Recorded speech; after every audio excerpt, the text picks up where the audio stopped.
আসসালামু আলাইকুম সুপ্রিয় শিক্ষার্থী বন্ধুরা, এই মুহূর্তে যে যেখান থেকে দেখছো সবার প্রতি অনেক অনেক প্রীতি ও শুভেচ্ছা জানিয়ে শুরু করছি আমাদের এই আয়োজন। আজ আমরা আলোচনা করব আমাদের লেকচার 15। এখানে রয়েছে শব্দ প্রকরণ। সেই শব্দের মধ্যে তোমরা পুরুষ স্ত্রীবাচক শব্দ পাবে, সংখ্যাবাচক শব্দ পাবে, দ্বিরুক্ত শব্দ পাবে, আর পাবে তোমরা এর বাইরেও পাবে লিঙ্গ পাবে। অর্থাৎ এটা পুরুষ স্ত্রীবাচক শব্দের মধ্যে এই অংশটা চলে আসবে। এরপরে আমরা শব্দ নিয়ে এর সমাধান করব আর কি। তো লিঙ্গটাকেই আমরা পুরুষ স্ত্রীবাচক শব্দ মোটামুটি বলি আর কি। তো যাই হোক, আমরা আলোচনা শুরু করলাম শব্দ। তো দেখো শব্দকে কত ভাগে ভাগ করা যায়। মূল কথাটা দেখো, বাংলা শব্দ কয়ভাবে গঠিত হয়। বাংলা শব্দ সাধারণত 5 ভাগে গঠিত হয়। দেখো, শব্দ গঠন প্রক্রিয়া। শব্দ গঠন 1 নম্বর হলো পুরুষ ও স্ত্রীবাচক। 1 নম্বর দেখো, শব্দ গঠিত হয় উপসর্গ যোগে। উপসর্গ যোগে শব্দ গঠিত হয়। এর উপর তোমরা ক্লাস পাবে। সমাস যোগে শব্দ গঠিত হয়, এর উপরেও ক্লাস পাবে। এরপরে দেখো সন্ধি যোগে শব্দ গঠিত হয়। সন্ধি যোগে শব্দ গঠিত হয়, সেটারও তোমরা ক্লাস পাবে। সমাস, সন্ধি। তোমরা দেখো প্রত্যয় যোগে শব্দ গঠিত হয়, এটারও তোমরা ক্লাস পাবে। আর একটা হলো শব্দ দ্বৈততা। শব্দ দ্বৈততা অর্থাৎ দ্বিরুক্ত শব্দ যোগে নতুন শব্দ গঠিত হয়।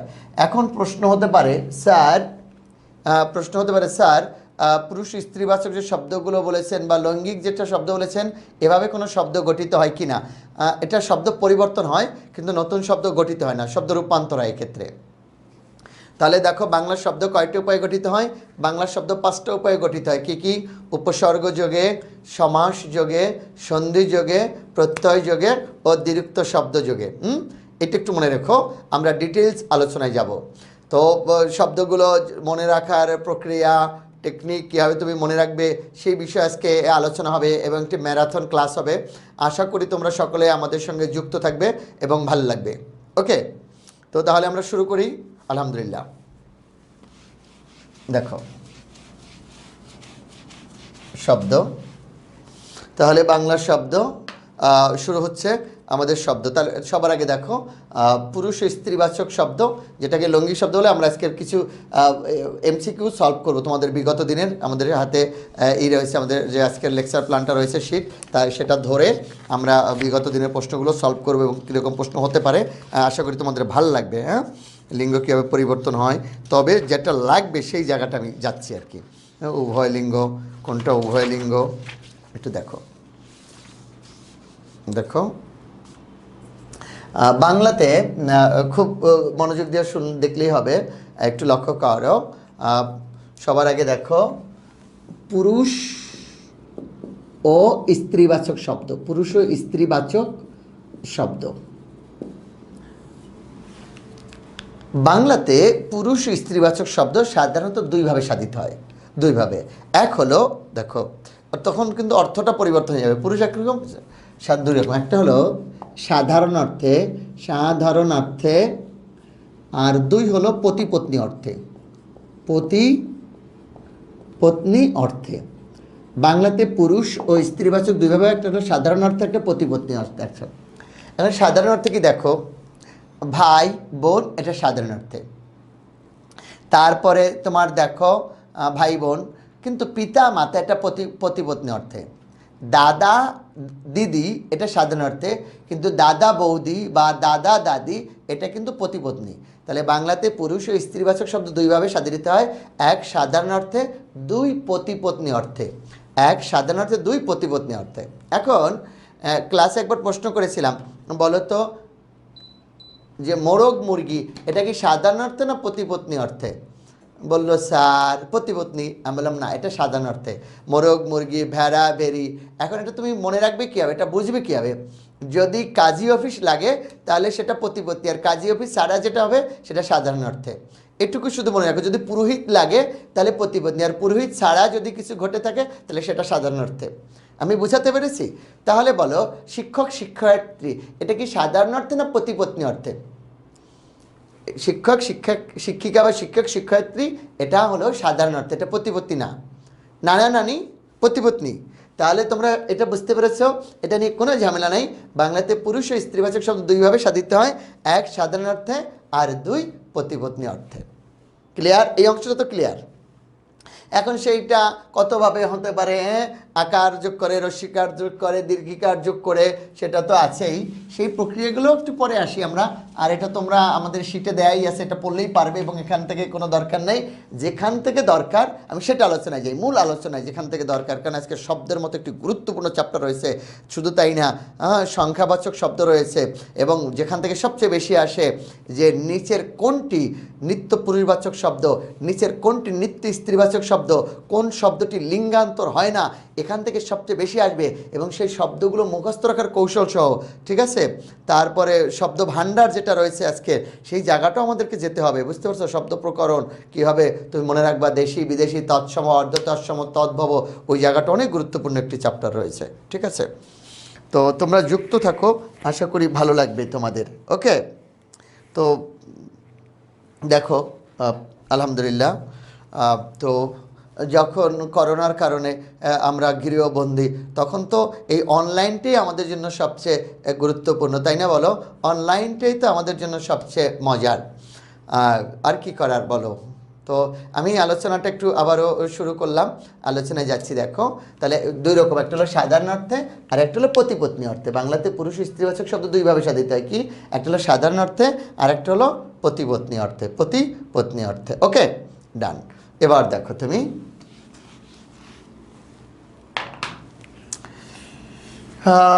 দেখো এবার 2 নম্বরে যেটা শিখবা রুলসটা, সেটা হলো যে বিদেশি পুরুষবাচক শব্দের স্ত্রীবাচক শব্দটি বিদেশি হয়, এটা যেন মনে থাকে। বিদেশি পুরুষবাচক শব্দের স্ত্রীবাচক শব্দটা বিদেশি হবে, এটা দেশি হবে না।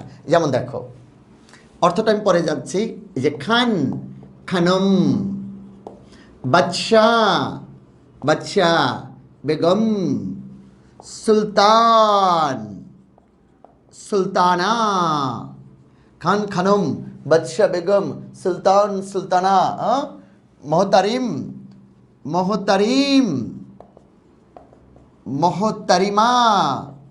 এখন অর্থ কি না? খান, খানা, বাদশা, সুলতান, মোহতারিম, মোহতারিমা। এখন দেখো এর অর্থটা একটু দেখবা, আমি দেখাচ্ছি তোমাদেরকে, লক্ষ্য করো। দেখো, খান হলো সম্ভ্রান্ত অভিজাত পুরুষ মানুষ খান, আর তার স্ত্রী খানম। বাদশাহ হলো রাজ্যের অধিপতি, বেগম তার স্ত্রী। সুলতান, তিনিও রাজ্যের অধিপতি না, সালতানাতে সুলতানা, সেটাও তার স্ত্রীলিঙ্গ। মোহতারিম হলো জনাব, আর মোহতারিম হলো জনাবের স্ত্রী। হ্যাঁ, কি বলে, মেরে মোহতারাম দোস্তর বুজুর্গ, পেহলি বার তোমারি দিল সে খুদা কি মোহব্বত পয়দা করেগা। তাহলে এই যে মোহতারিম, মোহতারিমা, খান, খানম, বাদশাহ, বেগম, সুলতান, সুলতানা, এগুলো কি বলতো? এগুলো হলো বিদেশি পুরুষবাচক শব্দ। তাহলে নিচের কোনটি বিদেশি পুরুষবাচক, কোনটি বিদেশি স্ত্রীবাচক? তাহলে বিদেশি পুরুষবাচক শব্দের স্ত্রীবাচক শব্দটিও বিদেশি হবে। ক্লিয়ার এটাও? আলহামদুলিল্লাহ। এবার দেখো নেক্সটটা, দেখো পুরুষ স্ত্রীবাচক শব্দের পরে লক্ষ্য করো, কোনো স্ত্রীবাচক শব্দটি কেবল ক্ষুদ্রার্থে ব্যবহৃত হবে। ক্ষুদ্রার্থে, দেখো ক্ষুদ্রার্থে। এখন এখান থেকে কিন্তু প্রশ্ন আসছে, নিচের কোন শব্দটি ক্ষুদ্রার্থে ব্যবহৃত হয়, কোন শব্দটি বিরাদার্থে স্ত্রীবাচক? দেখো এই যে নাটক, নাটকে 5টা অঙ্ক থাকে। নাটক যখন নাটিকা হয়ে যাবে তখন এটা ক্ষুদ্রার্থে, অর্থাৎ 1টা অঙ্ক বা 2টা অঙ্ক। পুস্তক, দেখো এই যে পুস্তক এটা, আর এই যে পুস্তিকা এটা ক্ষুদ্রার্থে। তাহলে নাটিকা কোন অর্থে? ক্ষুদ্রার্থে। পারবা না? পুস্তিকা ক্ষুদ্রার্থে। তাহলে কোনো পুরুষবাচক শব্দের স্ত্রীবাচক শব্দটি কী অবস্থায় হয়? ক্ষুদ্রার্থে ব্যবহৃত হয়।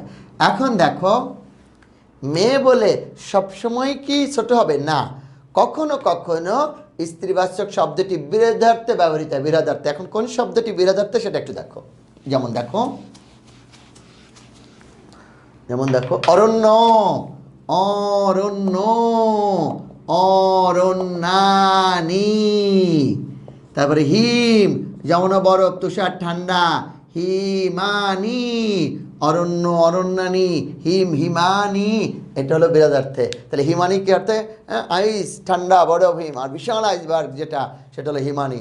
অরণ্য হলো বন বা জঙ্গল, বিশাল বন বা জঙ্গল হলে হিমানি।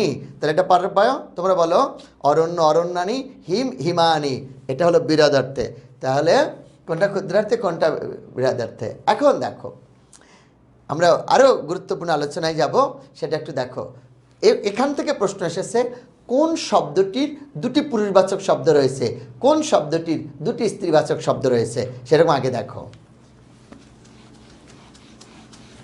এই যে দেখো, ভাই দুটি স্ত্রীবাচক শব্দ, ভাই বোনও হবে, ভাবিও হবে। দেবর, দেখো দেবর, ননদও হবে আবার যাও হবে। এবার দেখো তুমি, দাদা দিদিও হবে আবার বৌদিও হবে। তাহলে ভাই, এটা দেখো তাহলে কোন পুরুষবাচক শব্দ দুটি স্ত্রীবাচক শব্দ রয়েছে তুমি পারবে। আবার দেখো কোন কোন স্ত্রীবাচক শব্দের দুটি পুরুষবাচক শব্দ রয়েছে, যেমন দেখো বোন, বোন, ভাই আবার বোনাই, হ্যাঁ। তারপরে ননদ, ননদ, ননদ, দেখো ননদ, এটা দেবরও হবে, দেবর, আবার ননদের হাজব্যান্ডকে কি বলে জানো, নন্দাই। তাহলে পারবা। এর মধ্যে একটা সাধারণ অর্থে আর একটা পতিপত্নী অর্থে, একটা সাধারণ অর্থে আর একটা পতিপত্নী অর্থে। তাহলে কোন শব্দটির দুটি পুরুষবাচক শব্দ রয়েছে, কোন শব্দটির দুটি স্ত্রীবাচক শব্দ রয়েছে, আসলে পারবে। এবারে যাব সবচেয়ে গুরুত্বপূর্ণ আলোচনায়। হ্যাঁ, আমি অর্থসহ বলে দেব, টেকনিকটাও মুখস্থ রাখার টেকনিকটা বলে দেব। তোমরা পরে পজ দিয়ে দিয়ে ভিডিওটা নিজেরা একটু লিখে নিও টেকনিকটা, ঠিক আছে। আমি দেখো, কোনো পুরুষবাচক শব্দে কোনো পুরুষবাচক শব্দের কোনো স্ত্রীবাচক হয় না, স্ত্রীবাচক শব্দ নেই। এটাকে বলা হয় নিত্য পুরুষবাচক শব্দ, এটাকে বলা হয় নিত্য পুরুষবাচক শব্দ। তাহলে কোন শব্দটি লিঙ্গান্তর হয় না, কোনটি নিত্য পুরুষবাচক শব্দ, এটা তোমরা পারবে। দেখো কিভাবে, এই যে কবিরাজ, আমি বলে যাচ্ছি তোমরা এখনই লিখো না, লিখতেও পারো। কবিরাজ অকৃতদার, অকৃতদার ঢাকিকে বলল, কবিরাজ অকৃতদার ঢাকিকে বলল। তোমরা পরে আন্ডারলাইন করে নিও, আমি একবারে খালি শব্দগুলো লিখে যাচ্ছি। কবিরাজ অকৃতদার ঢাকিকে বলল, তুমি চাইলে রাষ্ট্রপতি, তুমি চাইলে রাষ্ট্রপতি অথবা বিচারপতির অনুমতি নিয়ে কৃতদার হতে পারো, কৃতদার হতে পারো। আমি ওগুলো লিখলাম না, আমি শুধু শব্দ। কবিরাজ অকৃতদার ঢাকিকে বলল, তুমি চাইলে, কবিরাজ অকৃতদার ঢাকিকে বলল, তুমি চাইলে রাষ্ট্রপতি অথবা বিচারপতির অনুমতি নিয়ে কৃতদার হতে পারো। তাহলে আন্ডারলাইন করবা, কবিরাজ অকৃতদার ঢাকি, রাষ্ট্রপতি, বিচারপতি, কৃতদার। কবিরাজ কি জানো, যারা গাছড়া দিয়ে চিকিৎসা করে তারা কবিরাজ। অকৃতদার হলো যে পুরুষ এখনো বিয়ে করেনি, কৃতদার হলো যে পুরুষ বিয়ে করেছে। আর ঢাকি যারা ঢোল বাজায়, এদের স্ত্রীলিঙ্গ নেই। আর রাষ্ট্রপতি, তারও কোনো স্ত্রীলিঙ্গ নাই, রাষ্ট্রপতি যদি মহিলাও হয়। আর হলো বিচারপতি, যিনি বিচার করেন। তাহলে কবিরাজ অকৃতদার ঢাকি, রাষ্ট্রপতি, বিচারপতি, কৃতদার। আমি আশা করি এই অংশটা তোমাদেরকে বোঝাতে পেরেছি, কোনো সমস্যা নেই। তাহলে কোন শব্দটির লিঙ্গান্তর হয় না, কোনটি নিত্য পুরুষবাচক শব্দ। এবারে যেটা আরও বেশি গুরুত্বপূর্ণ, এটা স্টার হলো একটা ডাবল, এবারে ডাবল স্টার দিব। কি জানো, ওটা হলো নিত্য স্ত্রীবাচক শব্দ। এইটা হলো সবচেয়ে বেশি, এই যাবৎকালের সবচেয়ে বেশি আসছে। আমি আগে শব্দগুলো লিখে দিই, তারপরে তোমাদের অর্থগুলো দেখিয়ে দিচ্ছি। দেখো, তোমরা আমার সঙ্গে সঙ্গে লিখতে পারো, আবার পজ দিয়ে দিয়ে লিখতে পারো পরে শুনে শুনে। ডাইনি সতীন, ডাইনি সতীন সৎ মাকে বলল, সৎ মাকে বলল, রূপসী, রূপসী ও অসূর্য স্পর্শা, অসূর্য স্পর্শা অরক্ষণীয়া, অরক্ষণীয়া ঘরে রাখা উচিত না। ডাইনি সতীন সৎ মাকে বলল, রূপসী ও অসূর্য স্পর্শা অরক্ষণীয়া ঘরে রাখা উচিত না।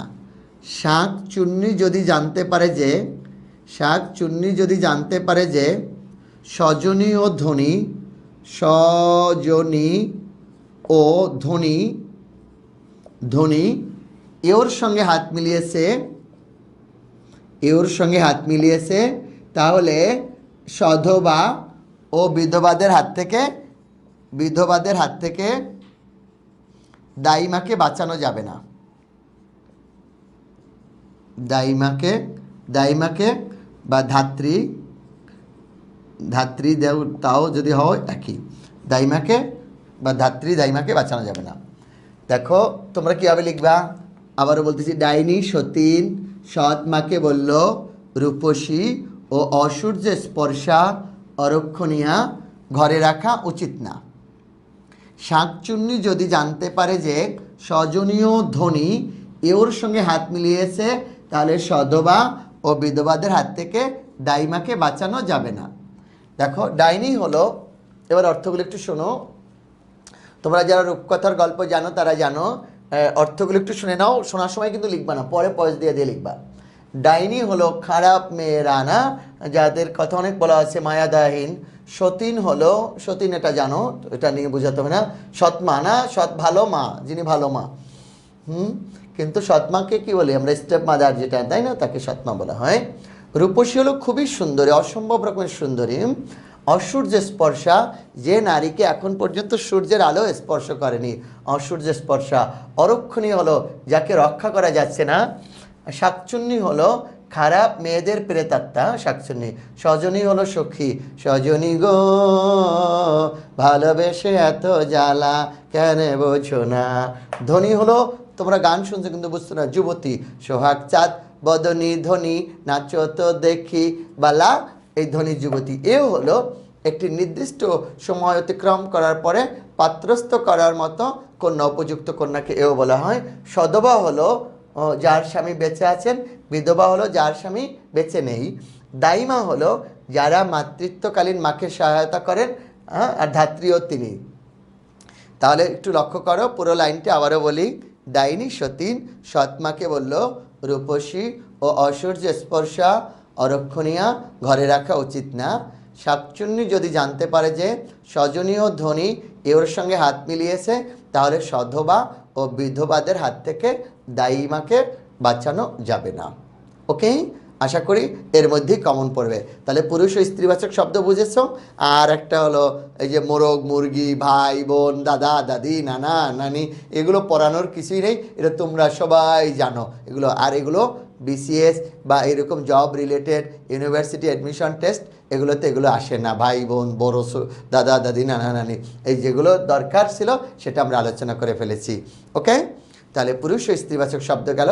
এরপর আরেকটি গুরুত্বপূর্ণ অংশে যাব আমরা, সংখ্যাবাচক শব্দ। এই সংখ্যাবাচক শব্দ দিয়ে একবার বিসিএস, এই যে দেখো এমনভাবে প্রশ্ন হচ্ছে অষ্টাদশ শতাব্দী, ঊনবিংশ শতাব্দী, শতাব্দী শুরু, সার্ধ শতক, সহস্রাব্দ কি আসলে, এগুলো নিয়েও কথা হবে আজকে। এই অংশটা আমরা তোমাদেরকে চমৎকার করে বোঝাতে পারবো কোনটা অঙ্ক বা সংখ্যাবাচক শব্দ, কোনটা পরিমাণ বা গণনাবাচক শব্দ, কোনটা পূরণ বা ক্রমবাচক শব্দ, এটা নিয়ে আলোচনা হবে। কোনটা তারিখবাচক শব্দ, কোনটি হিন্দি থেকে এসেছে, কোনটি থেকে এসেছে অন্য ভাষা থেকে, সেইগুলো নিয়ে আলোচনা হবে। ওকে,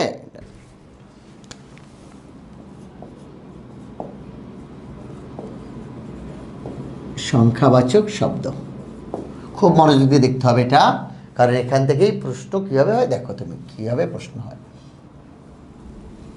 এবং কোনটা 1/4 হলে কী হয়, এটা হলে কী হয় দেখো।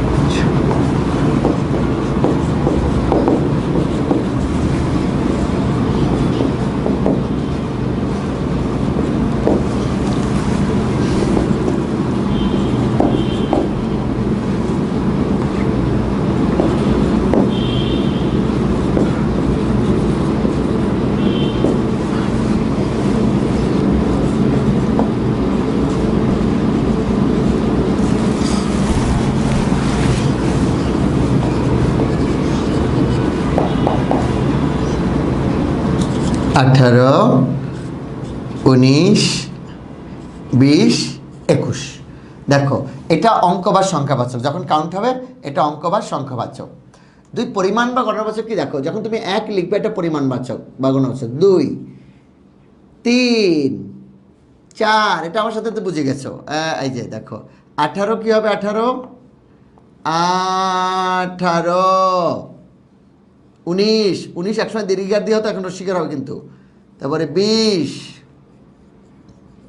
21। পূরণ বা ক্রমবাচক কি হবে দেখো, 1 হলো প্রথম, 2 হলো দ্বিতীয়, 3 তৃতীয়, 4 চতুর্থ, ঠিক আছে। আর 18 হলো অষ্টাদশ, 19 হলো ঊনবিংশ, 20 হলো বিংশ, 21 হলো একবিংশ। এটাকে বলা হয় পূরণ বা ক্রমবাচক, খেয়াল রেখো। আর তারিখবাচক দেখো, তারিখবাচকের প্রথম 4টে হিন্দি ভাষা থেকে আগত। পহেলা, এখন যদি প্রথম 4টা না এসে আসে, পহেলা কোন ভাষা থেকে, একদম বলবা হিন্দি থেকে। দোসরা কোন ভাষা থেকে, হিন্দি। তেসরা, চৌঠা, পহেলা। এবার দেখো দোসরা, 3 হলো তেসরা, 4 হলো চৌঠা। এই 4টা হিন্দি থেকে আগত, এটা হলো হিন্দি থেকে আগত। এর মধ্যে দেখো অষ্টাদশ হলো 18, 19 হলো 19, 20 হলো 20, 21 হলে 21। তাহলে দেখো এটা হলো অঙ্ক বা সংখ্যাবাচক, এটা হলো পরিমাণ বা গণনাবাচক, এটা হলো পূরণ বা ক্রমবাচক, আর এটা হলো তারিখবাচক। ওকে, এখন দেখো তারিখবাচক শব্দের যদি 30-এ তাহলে কী হবে 30-এ, 31 হলে কী হবে 31-এ, 32 হলে কী হবে, হবে না, কারণ 32 তারিখ হয় না। ওকে, তাহলে পারবা। এখন দেখো এইখানে যদি, এবারে দেখো এখানে যদি 50 হয়, 50, হ্যাঁ, তাহলে এটাকে ক্রমবাচক বলে সা অর্ধ, সা অর্ধ। এখানে যদি 100 হয় তাহলে এটাকে বলে শতক। আর এখানে যদি 1000 হয়, হাজার, 1000, এখানে যদি আমরা লিখি কী হবে দেখো, এই যে 1000, 1000, এখানে কি হবে জানো, সহস্র, সহস্র, এই যে সহস্র, বুঝতে পারছো। 1000 কি বলা হবে, সহস্র। এখন যদি 150 হয়, যদি 150 হয় 150, তাহলে কি হবে বলো তো, 150 হলে সা অর্ধ শতক, সা অর্ধ শতক। রবীন্দ্রনাথের জন্ম হলো না, কি হলো বলো তো, সা অর্ধ শতক, সা অর্ধ শতক হলো এটা। তাহলে আমি এটা তোমাদেরকে সম্ভবত বুঝাতে পেরেছি, এটা নিয়ে আর কোনো ঝামেলা নেই, খুব মনোযোগ দিয়ে শুনলেই হবে, সা অর্ধ শতক। এবারে যে প্রশ্নটা এসেছিল জানো, পূর্ণ সংখ্যার পরে অর্ধ হলে, এবার শতাব্দীর হিসাবটা একটু দেখাবো পরে। পূর্ণ সংখ্যার পরে অর্ধেক হলে অধিকাংশ সময় কি হয় দেখো, পূর্ণ সংখ্যার পরে অর্ধ হলে অধিকাংশ সময় যেটা হয় সেটা হলো কি জানো,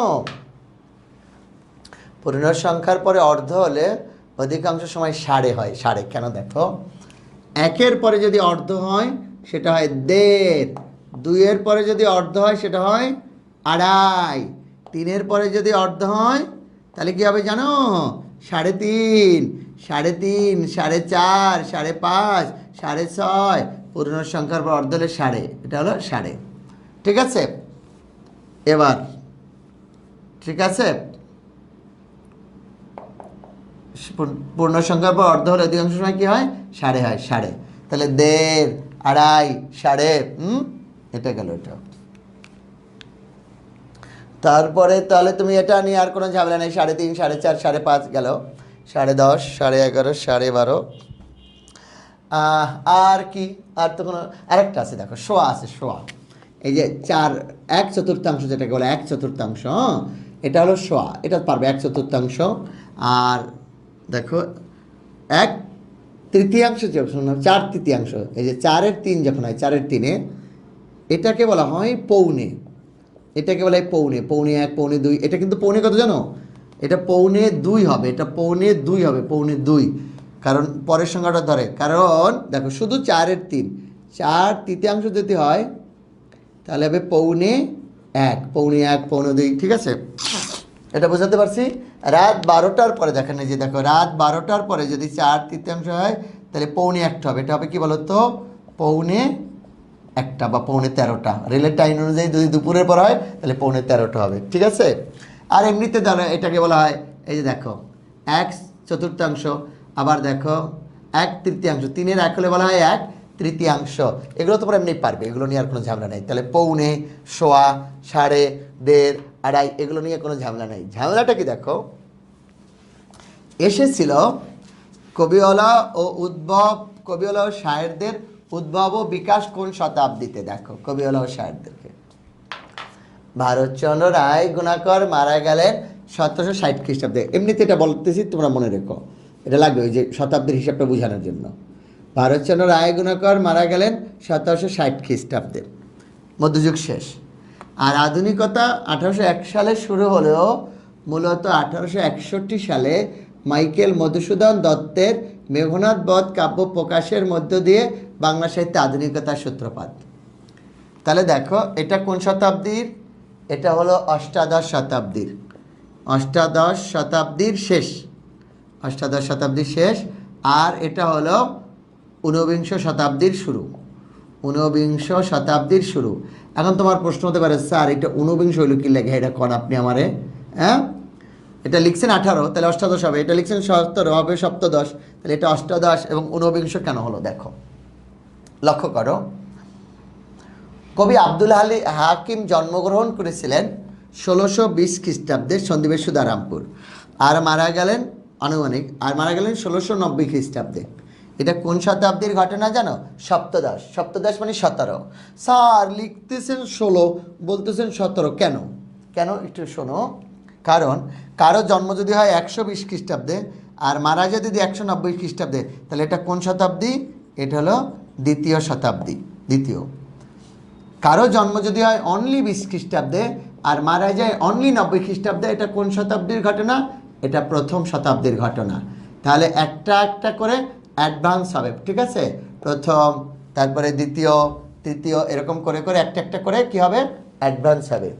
কিছু নাই, দেখো 1 নাই বাট প্রথম, তাহলে 2 থাকলে 1 থাকলে দ্বিতীয়, 2 থাকলে তৃতীয়, তাহলে এরকম 100, এটা দ্বিতীয়, 16 থাকলে সপ্তদশ, 17 থাকলে অষ্টাদশ, 18 থাকলে ঊনবিংশ। দেখো এখন কিন্তু 2020, বাট এটাকে বিংশ শতাব্দী বলা হয় না, এটাকে বলা হয় একবিংশ শতাব্দী। অর্থাৎ সবসময় একটা বেশি হবে, একটা অ্যাডভান্স হবে সবসময়। তাহলে আমি এটা বোঝাতে পেরেছি, এই অংশটা আশা করি তোমাদের কাছে ক্লিয়ার ইনশাআল্লাহ। তো রাখি এই অংশটা, এটা নিয়ে আর শতাব্দী, অঙ্ক বা সংখ্যাবাচক, এই দেখো কত ছোট চ্যাপ্টার, কিন্তু প্রশ্ন আসলে ছেলেমেয়েরা মাথা ঘুরিয়ে ফেলে এটা। তো এরপরে আমরা শব্দে যাব, আজকে সবচেয়ে গুরুত্বপূর্ণ অংশ। দেখি শব্দগুলো তোমাদেরকে কীভাবে মনে রাখা যায়। সেটা একটা ব্যাপার বটে, শব্দ ও শব্দ প্রকরণ, ঠিক আছে? আচ্ছা, আর পারিভাষিক মিশ্র এটা তো আমরা পদের ক্লাসে দেখাচ্ছি, এখানেও দেখাতে পারি। আগে একটু দেখে নাও শব্দ। দেখো দেখো কয় রকম ভাগ করা যায়, শব্দকে কয় ভাগে ভাগ করা যায়, শব্দ কাকে বলে, বাংলা ভাষায় কত শব্দ আছে এবং কোনখান থেকে সবচেয়ে বেশি আসে, শব্দ মনে রাখার কৌশলটা তোমাদেরকে বলে দেবো। তোমরা একটু দেখবা শীটটা, বাট কৌশলটা আমি বলে দেখবো। আর আশা করি এর বাইরে আর আসবে না ইনশাআল্লাহ। দেখো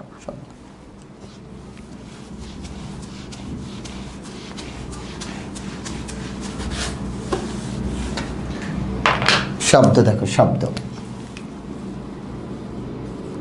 শব্দ, শব্দটা কাকে বলে? অর্থবোধক, অর্থবোধক ধ্বনি সমষ্টিকে, ধ্বনি সমষ্টিকে বলা হয় শব্দ। শব্দ কাকে বলে? দেখো অর্থবোধক ধ্বনি শব্দকে বলা হয় শব্দ। এখন একটা মজার বিষয় শুনে নাও, যদি কখনো তোমার প্রশ্ন আসে বাংলার শব্দ ভাণ্ডারে কত শব্দ আছে, তুমি এটা একটু দেখে নাও, পরে আবার যাচ্ছে এখানে। যদি আসে কত শব্দ আছে, তুমি চোখ বন্ধ করে বলবা 1,25,000 প্লাস মাইনাস, বাংলার শব্দভাণ্ডারের শব্দ কত? প্রায় ১৬ লক্ষ, ১,২৫,০০০ প্লাস মাইনাস শব্দ রয়েছে। এর মধ্যে তৎসম শব্দ আছে, তৎসম শব্দ আছে 25%। শোনাও, অর্ধ তৎসম, এটা কিন্তু দেখে নাও, আমি এটা মুছে ফেলবো, আবার আলোচনায় যাব। অর্ধ তৎসম আছে 5%, তদ্ভব আছে কত? 60%, দেশি আছে কয় পার্সেন্ট? দেশি 2%, আর বিদেশি কয় পার্সেন্ট আছে? বিদেশি 8%। তাহলে বাংলার শব্দভাণ্ডারের শব্দ কত? ১,২৫,০০০ বা প্রায় ১৬ লক্ষ শব্দ। এর মধ্যে তৎসম কত আছে? 25%, অর্ধ তৎসম 5 ভাগ, তদ্ভব কয় ভাগ? 60 ভাগ, দেশি কয় পার্সেন্ট? 2%, আর বিদেশি কয় পার্সেন্ট? বিদেশি আছে 8%। ওকে, 25%, 5%, 60%, 2%, 8%। তাহলে আবার বলো, তৎসম কয় ভাগ? অর্ধ তৎসম, তদ্ভব, দেশি, বিদেশি। তাহলে শব্দ কাকে বলে? অর্থবোধক ধ্বনি সমষ্টিকে বলা হয় শব্দ। কি বলা হয় বলো তো? অর্থবোধক ধ্বনি সমষ্টিকে বলা হয় শব্দ। হ্যাঁ, তাহলে আর বাংলা শব্দভাণ্ডারে কত শব্দ আছে? ১,২৫,০০০ প্লাস মাইনাস। ঠিক আছে, এগুলো নিয়ে আজকে চমৎকার আলোচনা হবে, তোমাদের ভালো লাগবে আশা করি। দেখো কত মজার শব্দগুলো।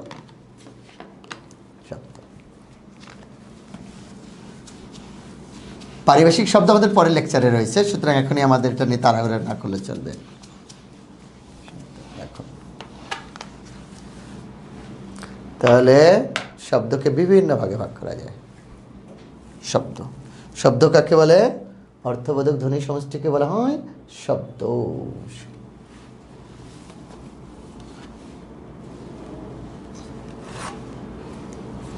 এবার যে কথাটা বলতেছিলাম, বলবো কথা আজকের ক্লাসে এখনই। দেখো, শব্দকে বিভিন্ন ভাগে ভাগ করা যায়। শব্দকে বিভিন্ন ভাগে ভাগ করা যায়। নাম্বার 1,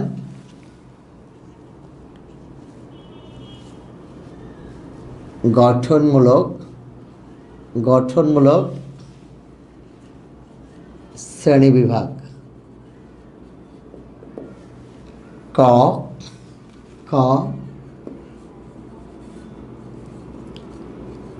মৌলিক শব্দ, আর খ সাধিত শব্দ। গঠনমূলক শ্রেণীবিভাগ, ক মৌলিক শব্দ, খ সাধিত শব্দ। 2 লেখো, অর্থমূলক শ্রেণীবিভাগ।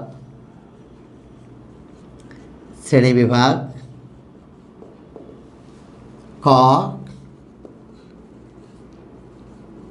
যৌগিক শব্দ, খ রূঢ় বা রূঢ়ি শব্দ, গ যোগ রূঢ় শব্দ। যৌগিক শব্দ, রূঢ় বা রূঢ়ি শব্দ, যোগ রূঢ় শব্দ। গ 3 নম্বরে 3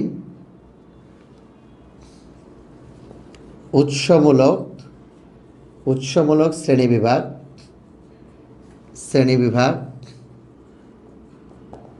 উৎসমূলক শ্রেণীবিভাগ কি কি দেখো? ক তৎসম শব্দ, খ অর্ধ তৎসম শব্দ, গ তদ্ভব শব্দ, ঘ দেশি শব্দ, আর ও বিদেশি শব্দ। কি বলেছি বলতো? তৎসম, অর্ধ তৎসম, তদ্ভব, দেশি, বিদেশি। এবার দেখো, আবার গঠনমূলক শ্রেণীবিভাগ 2টি কি? মৌলিক শব্দ, সাধিত শব্দ। অর্থমূলক শ্রেণীবিভাগ 3টি কি?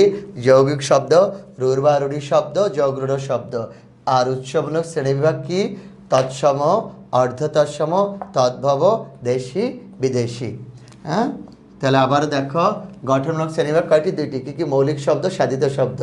আর অর্থমূলক শ্রেণীবিভাগ কয়টি? তিনটি। যৌগিক শব্দ, রূঢ় রূঢ়ি, যোগরূঢ়। উৎসমূলক শ্রেণীবিভাগ তিনটি: তৎসম, অর্ধতৎসম, তদ্ভব, দেশি বিদেশি। ওকে, তাহলে আমরা মূল আলোচনায় যাব। অনেকে মনে করে কি জানো, পদার্থের ক্ষেত্রে মৌলিক পদার্থ হলেও তার হলো বিপরীত হলো যৌগিক, কিন্তু শব্দের ক্ষেত্রে মৌলিক যৌগিক হবে না, শব্দের ক্ষেত্রে মৌলিক সাধিত হবে। আবারও বলছি শোনো, পদার্থের ক্ষেত্রে মৌলিক যৌগিক হলেও শব্দের ক্ষেত্রে মৌলিক হবে সাধিত। তো এই অংশটা নিয়ে এখন আমরা আলোচনায় যাচ্ছি। কোনো সমস্যা নেই তো? যাব? দেখো, সবার আগে দেখো গঠনমূলক শ্রেণীবিভাগ, মৌলিক শব্দ।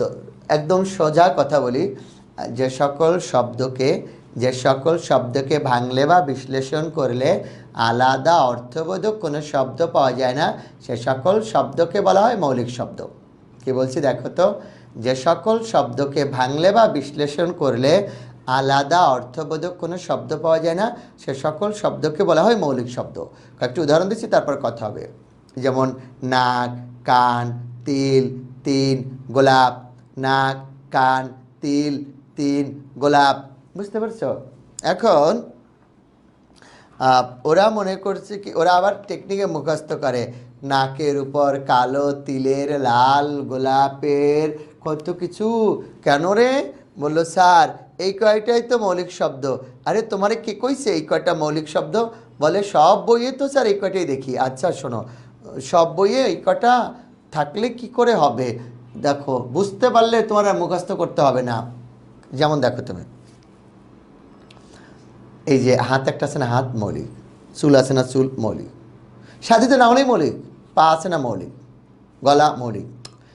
বুঝতে পারছো না? গানে আছে, তুমি একটা শোনো, নীল আকাশের নিচে আমি রাস্তা চলেছি একা। নীল একটা মৌলিক, আকাশ একটা মৌলিক, রাস্তা একটা মৌলিক।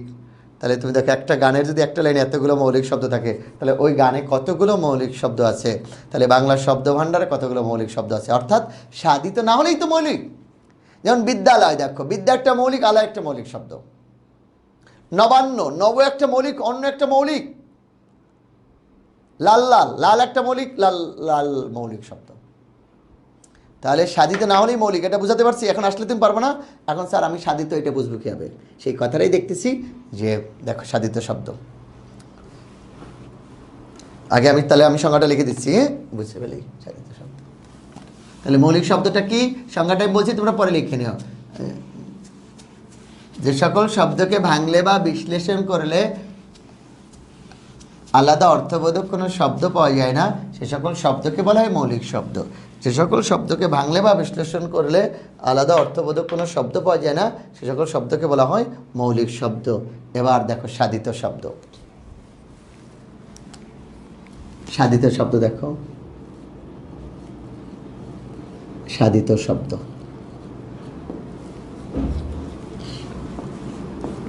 দেখো, উপসর্গ যোগে কমা কমা, সমাস যোগে কমা, সমাস যোগে, সমাস যোগে, সন্ধি যোগে, উপসর্গ যোগে কমা, সমাস যোগে, সন্ধি যোগে, প্রত্যয় যোগে, প্রত্যয় যোগে বা দ্বিরুক্ত শব্দ যোগে, উপসর্গ যোগে, সমাস যোগে, সন্ধি যোগে, প্রত্যয় যোগে বা দ্বিরুক্ত শব্দ যোগে যোগে। তাহলে বাংলা কয়টা শব্দ কয়টা উপায়ে গঠিত হয়? মনে রাখবা 5টা। কি কি? উপসর্গ যোগে, মনে রেখো, কিন্তু এটা কিন্তু রিটেনে একদম আসে। কয়টা উপায় কি কি, আবার শব্দগুলো দেওয়া দেয় কী কী জায়গায়। আর প্রিলিতে হলো যাকে কীভাবে আসবে জানো? নবযোগ অন্য, নবান্নটা কী যোগে গঠিত শব্দ? নিচের কোন শব্দটি সমাস যোগে? মহান যে নবী, মহানবী কী যোগে? এটা সমাস যোগে। তোমরা পারবে। এখন যদি এটা বুঝে নাও, আর এখান থেকে শব্দ নিয়ে যত ঝামেলা আছে সব দূর হয়ে যাবে। উপসর্গ যোগে, সমাস যোগে, সন্ধি যোগে, প্রত্যয় যোগে আর দ্বিরুক্ত শব্দ যোগে। এই দ্বিরুক্ত শব্দটাও এখন তোমাদেরকে আমি একটু আলোচনা করব। দেখো, দ্বিরুক্ত শব্দটা কয় রকম হয় দেখো। দ্বিরুক্ত শব্দটা একটু দেখো, ওদিকে আমি আবার মূল আলোচনায় যাবো, একটু দেখে নাও ভাই, আলোচনাটা যেহেতু আসছে খুবই গুরুত্বপূর্ণ, তো একটু দেখো। তোমরা বিরক্ত হচ্ছ? দেখো দ্বিরুক্ত শব্দ একটা হলো শব্দের দ্বিরুক্তি, শব্দের দ্বিরুক্তি, আর একটা হলো খ পদের দ্বিরুক্তি, আর একটা হলো গ অনুকার অব্যয়ের দ্বিরুক্তি। কী কী বলছি বলো তো? দ্বিরুক্তি কয় প্রকার? 3 প্রকার। শব্দের দ্বিরুক্তি, পদের দ্বিরুক্তি, অনুকার অব্যয়ের দ্বিরুক্তি। কী কী বলছি বলো তো? শব্দের দ্বিরুক্তি, পদের দ্বিরুক্তি, অনুকার অব্যয়ের দ্বিরুক্তি। কী কী? দ্বিরুক্তি কয় প্রকার? 3 প্রকার। কী কী? শব্দের দ্বিরুক্তি, পদের দ্বিরুক্তি, অনুকার অব্যয়ের দ্বিরুক্তি। ঠিক আছে? শব্দের দ্বিরুক্তি কি দেখো? বড় বড় আম, ফোঁটা ফোঁটা বৃষ্টি, লাল লাল ফুল, এটা হলো শব্দের দ্বিরুক্তি। বড় বড় আম, ফোঁটা ফোঁটা বৃষ্টি, লাল লাল ফুল, এটা শব্দের দ্বিরুক্তি। হ্যাঁ, বড় বড় আম, ফোঁটা ফোঁটা বৃষ্টি শব্দের। আর পদের বিরক্তি দেখো, দুটো ব্যবধানটা, শব্দ আর পদের ব্যবধানটা এখনই বুঝতে পারবা। দেখে দেখে পথ চলো, এই দেখে দেখে পদের দ্বিরুক্তি। তার নাম দেশে দেশে ধন্য ধন্য হতে লাগলো, দেশে দেশে, এটা পদের দ্বিরুক্তি। হ্যাঁ, আর হলো অনুকার অব্যয়ের দ্বিরুক্তি। আচ্ছা, এখন প্রশ্ন ধরে স্যার, শব্দ আর পদের মধ্যে পার্থক্য দেখো। যদি ওই বাক্যে কোনো ক্রিয়া না থাকে, যদি ওই বাক্যে কোনো ক্রিয়া না থাকে তাহলে এটা শব্দ হবে, ক্রিয়া থাকলে পদের। বড় বড় আম শব্দের দ্বিরুক্তি, কিন্তু বড় বড় আম পেকেছে, এটা হলো পদের দ্বিরুক্তি। ফোঁটা ফোঁটা বৃষ্টি শব্দের দ্বিরুক্তি, কিন্তু ফোঁটা ফোঁটা বৃষ্টি পড়ছে, এটা পদের দ্বিরুক্তি। লাল লাল ফুল শব্দের দ্বিরুক্তি, কিন্তু লাল লাল ফুল ফুটেছে, এটা পদের দ্বিরুক্তি। তাহলে দেখো শব্দ আর পদের মধ্যে তফাৎটা কি? শব্দটা হলো তোমরা কোনো বিভক্তি থাকবে না, বা ওটা ক্রিয়া ব্যবহৃত হবে না। আর ক্রিয়া যদি থাকে ওই বাক্যে, তাহলে সেটা পদের দ্বিরুক্তি হবে। বড় বড় আম পেকেছে, লাল লাল ফুল ফুটেছে, এটা হলো পদের দ্বিরুক্তি। তাহলে শব্দ এবং পদের মধ্যে আমি ব্যবধান বোঝাতে পেরেছি। আর অনুকার অব্যয়ের দ্বিরুক্তিটা একটু দেখো, এটা আরও মজার। এই দ্বিরুক্তি দিয়ে আরও কিছু প্রশ্ন আসে, সেটা আমি ধরে দিচ্ছি তোমাদেরকে, পারবে। দেখো আমি আলোচনায় যাবো আজকে তোমাদের সাথে। দেখো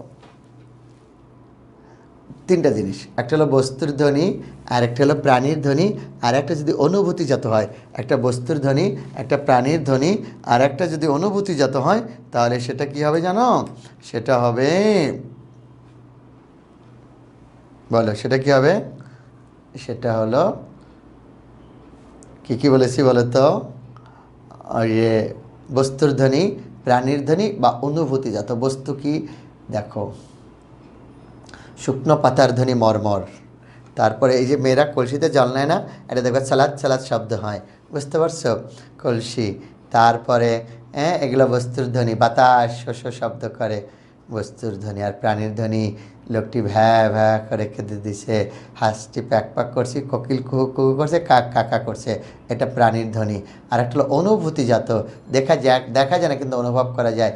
কুটকুট করে কামড়াচ্ছে, আসলে কুটকুট করে যে কামড়াচ্ছে, দেখো কুটকুট করে এগুলো কামড়াচ্ছে। তারপরে লোকটি ভ্যা ভ্যা করে কেঁদে দিল, ওই যে কুটকুট করে কামড়াচ্ছে। বাড়িটি, এটা দেখা যায় না, পুরা টন টন করছে, দেখো দেখা যায়। বাড়িটি খাঁ খাঁ করছে, বাইরে ঠাঠা রৌদ্র, এটা অনুভূতিজাত। তাহলে বস্তুর ধ্বনি, প্রাণীর ধ্বনি বা অনুভূতিজাত, এটা আমি বোঝাতে পেরেছি। আর একটা তোমরা ছড়াই জানো, এটা ছোটে পন পন, কাশে খন খন, থালা ঝনঝন, এটা পুরোটাই অনুকার অব্যয়ের দ্বিরুক্তি। এটা সবগুলো অনুকার অব্যয়ের দ্বিরুক্তি। তাহলে আমি বোঝাতে পেরেছি। তাহলে দ্বিরুক্তি কয় প্রকার? 3 প্রকার। কী কী? শব্দের দ্বিরুক্তি, পদের দ্বিরুক্তি, অনুকার অব্যয়ের দ্বিরুক্তি। কী কী? শব্দের দ্বিরুক্তি, পদের দ্বিরুক্তি, অনুকার অব্যয়ের দ্বিরুক্তি। ওকে, তাহলে আর কোনো সমস্যা রইল না, রইল না, রইল না, আর কোনো সমস্যা রইল না, রইল না, রইল না। এখন তোমার যেটা আসে সেটা হলো, দেখো কোন দ্বিরুক্তিটা কোন অর্থে ব্যবহৃত হয়। এটা তোমরা একটু শীটটা দেখলে হবে, আমি তো একটু যেটা শেষে ধরবো, আমি এখন আগে পড়িয়ে নিই, সেটা ধরবো। যেমন ধরো, লোকটি বাড়ি বাড়ি হেঁটে তার চাঁদা তুলছে। এখানে বাড়ি বাড়ি কী অর্থে জানো? ধারাবাহিকভাবে একটা পর একটা। গরম গরম জিলাপি নিয়ে আনো, তীব্রতা, ভাবের তীব্রতা, মানে একটু বেশি গরম। লাল ফুল, কিন্তু লাল লাল ফুল যখন এটা আধিক্য অর্থে বোঝাচ্ছে, বুঝছো? জ্বর হয়েছে, এটা একরকম, কিন্তু আমার জ্বর জ্বর লাগছে, এটা হালকা অর্থে, এটা সামান্য অর্থে। তো এটা ধরলেই পারবো তোমরা। তারপর আরেকটা আছে মজার, কবি কবি ভাব ছন্দের অভাব, মানে এটা উপহাস অর্থে কবি হয়েছে, ছন্দ খুঁজে পায় না। তাহলে এটা পারছো তোমরা, পারবে। শব্দের বিরক্তি, পদের বিরক্তি, অনেকের অব্যের বিরক্তি। তাহলে এটা আমি একটু মুছে ফেলি। বিরক্তি কয় প্রকার? 3 প্রকার, শব্দ, পদ, অনেকার অব্যয়। আর বিরক্তি কোনটা কোন অর্থে বেরোতে সেটাও তোমরা বুঝতে পেরেছ। দেখো এবার দেখো উপসর্গ যোগে, হ্যাঁ উপসর্গ যোগে দেখো, উপসর্গ যোগে আগে দেখো, এই যে দেখো হার একটা মৌলিক শব্দ, কিন্তু উপসর্গ যোগ হলে আহার খাওয়া হবে। উপসর্গ নিয়ে তোমাদের সাথে আলোচনা আছে দেখলাম। বি মানে ভ্রমণ, দেখো বি আলাদা কোনো অর্থ নেই, কিন্তু বিহার ভ্রমণ। আলাদা কোনো অর্থ নেই, কিন্তু উপহার মানে কি জানো? গিফট। পরিমাণই ত্যাগ করা, কিছু অর্থ নাই, বাট হার যোগলে পরিহার, ত্যাগ করা। যদি যোগায় তাহলে প্রহার, মারা। তাহলে কি আহার খাওয়া, বিহার ভ্রমণ, উপহার গিফট, পরিহার ত্যাগ করা, প্রহার মারা, আহার বিহার উপহার, পরিহার প্রহার, হার আহার বিহার। ওকে, তাহলে হার, দেখো হার একটা মৌলিক শব্দ, আহার সাধিত, বিহার সাধিত, উপহার সাধিত, পরিহার প্রহার, এগুলো সব সাধিত। কি যোগে সাধিত? উপসর্গ যোগে। কত মজা দেখো, এগুলো নিয়ে আলোচনা হবে কিন্তু। আর সমাস দেখো, সমাস যোগে দেখো, এই যে নীল একটা মৌলিক শব্দ, আকাশ একটা মৌলিক শব্দ। নীল আকাশ কি? সাধিত শব্দ। কি যোগে সাধিত শব্দ? সমাস যোগে। আর সন্ধি দেখো যোগে দেখো, হি মানে জমানো বরফ, তুষার। অচল শব্দ থেকে অচল, পাহাড়, পর্বত, অদ্রিগিরি, এই দুটো মিলে কি হয়? হিমাচল। হিমাচল কি যোগে গঠিত শব্দ বলো তো? হিমাচল, হিম যোগ অচল, হিমাচল সন্ধি যোগে। আর প্রত্যয় যোগে দেখো, এই যে চল ক্রিয়ার মূল ধাতু, সাথে অন্ত যোগ হয়েছে না? কি হয়েছে? সরি, এটা দ্বারা একটু সুন্দর করে দেয়। এই যে চলন্ত, অন্ত যোগ হলে চলন্ত। চলন্ত কি যোগে গঠিত শব্দ? প্রত্যয় যোগে। লাল একটি মৌলিক শব্দ, লাল, কিন্তু যখন লাল লাল হবে এটা দ্বিরুক্ত শব্দ, সাধিত শব্দ। কি যোগে? দ্বিরুক্ত শব্দ যোগে। তাহলে দেখো বাংলা শব্দ কয়টা উপায়ে গঠিত হয়? 5টা। উপসর্গ যোগে, সমাস যোগে, সন্ধি যোগে, প্রত্যয় যোগে, দ্বিরুক্ত শব্দ যোগে। এখানে নতুন যে শব্দগুলো গঠিত হবে এটি হলো সাধিত শব্দ। ওকে, সাধিত শব্দ বাংলা কী পাবে? মৌলিক শব্দ পাবে। হ্যাঁ, ওকে। এবার দেখো তোমরা গঠন মৌলিক সাধিত গেল। এবার দেখো অর্থমূলক শব্দটা দেখো, অর্থমূলক। অর্থমূলকটা দেখো, এটা সোজা আছে।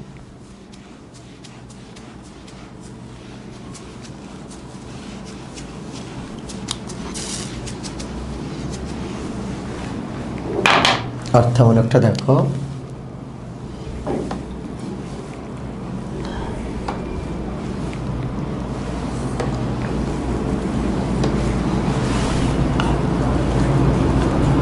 যৌগিক শব্দ, রূঢ় বা রূঢ় শব্দ আর যোগরূঢ় শব্দ। যোগরূঢ় শব্দ দেখো অর্থমূলক কয়টা? 3টা। কি?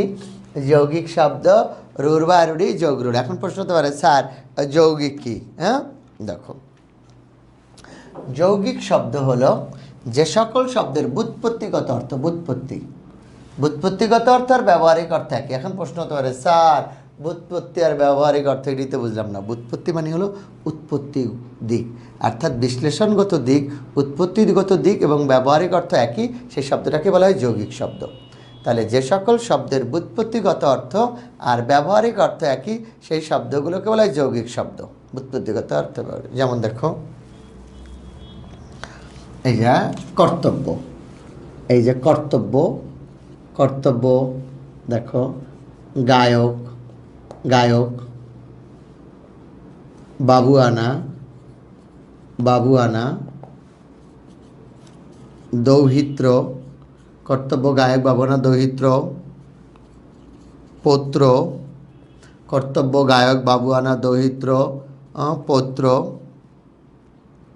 তারপরে হলো আরেকটা দিচ্ছি, চিকামারা, চিকামারা, মধুর।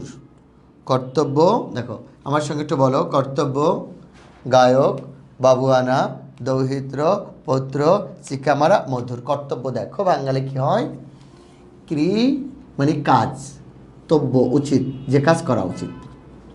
গায়ক গই যোগ অক, যিনি গান করেন। বাবুয়ানা, তাহলে গায়ক যদি পারো তাহলে নায়কও পারবা, নই যোগ অক, বাবু যোগ আনা। মধু, দৌহিত্র, দুহিতা যোগ শয় ন, স্ন। পৌত্র, পুত্র যোগ স্ন, পুত্র। চিকা মারা, চিকা যোগ মারা। মধুর, মধু যোগ র, মধুর। দেখো কর্তব্য বাঙালি হয় কি, ক্রি মানে কাজ, আর তব্য হলো উচিত। কর্তব্য হলো কৃতব্য, যে কাজ করা উচিত। ব্যুৎপত্তিগত অর্থ যে ব্যবহারিক অর্থ তাই, এর মধ্যে আসলেই তুমি পারবা। গৈযোগ অক, গায়ক যিনি গান করেন। বাবু আনা, বাবু বাবু ভদ্রলোক। দুহিতা মানে মেয়ে, শোনো হলো জাত, মেয়ে থেকে যেটা জাত, মেয়ের ঘরের নাতি হলে দৌহিত্র হয়, আর ছেলের ঘরের নাতি হয় পুত্র যোগ শোনো, পুত্রের পুত্র পৌত্র। চিকা মারা অর্থাৎ দেয়াল লিখন। মধুর, মধুর মতো, মধু যোগ মধুর। তাহলে বলো কর্তব্য গায়ক, বাবু আনা, দৌহিত্র, পৌত্র, চিকা মারা, মধুর। বলো আবার, কর্তব্য গায়ক, বাবু আনা, দৌহিত্র, পৌত্র, চিকা মারা, মধুর। তাহলে ক্রিযোগতব্য, কর্তব্য গায়ক, গৈযোগ অক, বাবু আনা, বাবু যোগ আনা, দৌহিত্র, দৌহিতা যোগ স্ন, পুত্র যোগ স্ন, চিকা যোগ মারা, মধু যোগ রা, মধুর। কর্তব্য গায়ক, বাবু আনা। এখন দেখুন তাহলে ব্যুৎপত্তিগত অর্থ ব্যবহারিক অর্থ এক। এখন তাহলে এটা উল্টাটা, ব্যুৎপত্তিগত অর্থ আর ব্যবহারিক অর্থ আলাদা, কিন্তু শব্দটা গঠিত হবে উপসর্গ, উপসর্গ বা উপসর্গ বা প্রত্যয় যোগে। শব্দটা গঠিত হবে উপসর্গ বা প্রত্যয় যোগে, বাট ব্যুৎপত্তিগত অর্থ এবং ব্যবহারিক অর্থ আলাদা। যেমন তুমি দেখো, গবেষণা, গবেষণা, গো মানে গরু, আর এসোনা মানে খোঁজা, গরু খোঁজা। গোযোগ গরু, এসোনা খোঁজা। গবেষণা শব্দ অর্থ কি, গরু খোঁজা। এখন বলো, কেউ যদি গবেষণা করতে যায় তাহলে সে কি গরু খুঁজতে যায়? না, কোনো বিষয় গভীর জ্ঞান অন্বেষণ।